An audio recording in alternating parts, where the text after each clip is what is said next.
Want to know why? Ask how. Howard the Humongous. This is episode 15, if my numbering system is not all wacky, of the Case of the Sexual Cosmos, Everything You Know About Nature is Wrong, my next book. So let's get going. Remember, new resources are invented, they are not found. 3 billion years after the first teaspoon of life spread out and turned the savagely dissolving liquids of the sea into an organic soup, and the dark, threatening bottom of the sea into a fertile goop, some strange life forms set off on a voyage that once again would give a middle finger to the laws of nature. This time the rebellion would be against more than just toxicity. The uprising would be against one of nature's most fundamental commandments, gravity. Above the seas, there were two nothings, the air and the land. Both were impossible wastelands, hostile, empty, deserts, places of danger and barrenness, places not fit for life. What's more, going there defied a law so basic that even stars and moons have had the good sense to obey it. Yes, the law of gravity. Gravity makes a simple demand: stay down. Down is natural. Up is not. Up is sin. Up is defiance. Up is heresy. Up is uppity. Up is a rebellion against nature. And those who are uppity get slapped down, right? Going upward to the murderous emptiness also defies another natural boundary, a barrier that protects life, the surface tension of the seas. Surface tension is the sort of skin on the boundary between water and air that you can see at work when it surrounds a detached chaos of water molecules, pulls them together into a droplet, then keeps that droplet intact as if that droplet was enclosed in a tiny plastic sack. To get beyond that skin of surface tension would be a struggle. Surely it was there for a reason. Surely nature was trying to tell life something about the sacredness of the only existing biosphere 2.2 billion years ago, the sea. What were the two torture-filled wildernesses beyond the womb of the waters?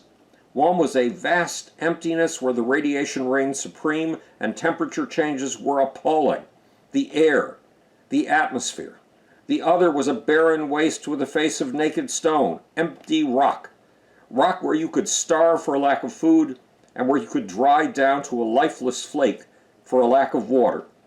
Rock where you could be poisoned by the downpour of radiation, pounded and washed away by the unpredictable rain of liquid from clouds, and where you could be tortured by the massive changes of summer and winter, day and night. The rock face above the seas was no fit place for life. That impossible height would someday be called land. But life doesn't just find what's fitting.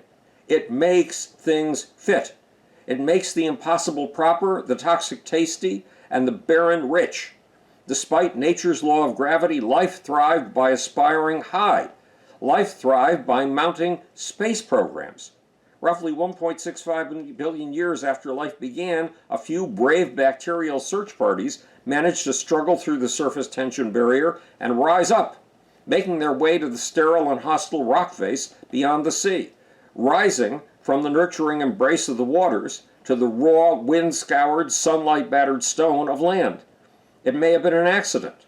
These pioneering teams of microorganisms may have been left behind when a flood ended and the waters pulled back.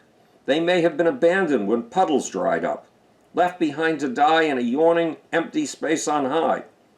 But no matter how accidental, the move beyond the waters, the move up, paid off. On the sheer rock face, life showed once again how it creates new frontiers by inventing new ways to transform terrors into treats, new ways to rape old purities, new ways to desecrate the status quo. As geographer Dennis Wood put it, the first bacteria, the first prokaryotes, to hit the land slimed everything. Their sheen was on every surface.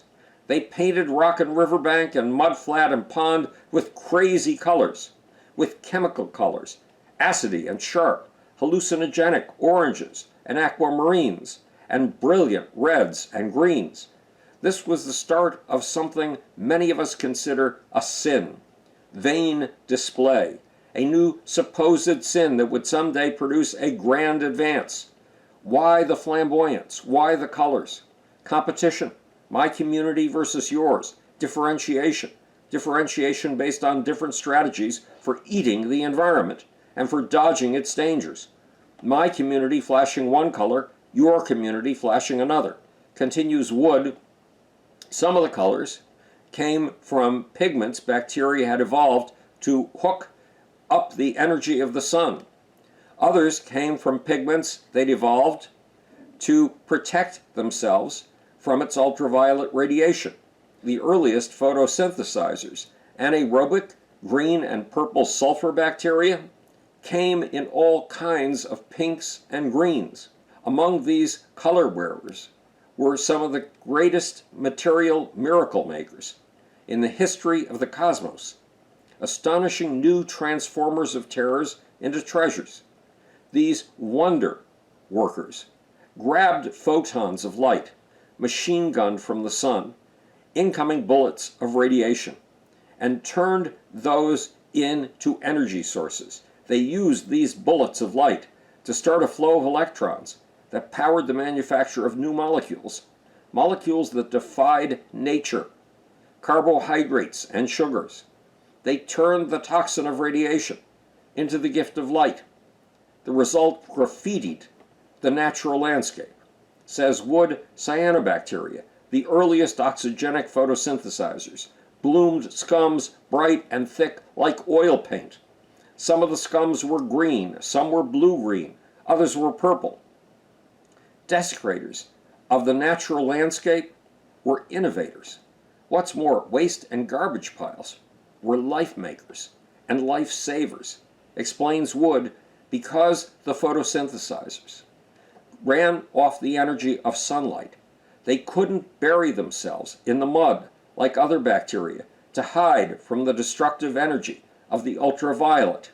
Instead, they shaded themselves with colorful mats made of the carcasses of bacteria that had died from exposure to the radiation, or they learned how to tan. These first bacteria to invade the land were not nature lovers. They were nature plunderers. They were industrialists, massively mining the environment and changing it. Like strip miners, says Wood, they pushed trillions of tons of gases and soluble compounds around through the air and water. The bacteria who fed off the volcanic glass at the bottom of the sea had shown no respect. And the microbes invading the land were just as bad. They poked, probed, and opened cracks in the planet's pristine rock face.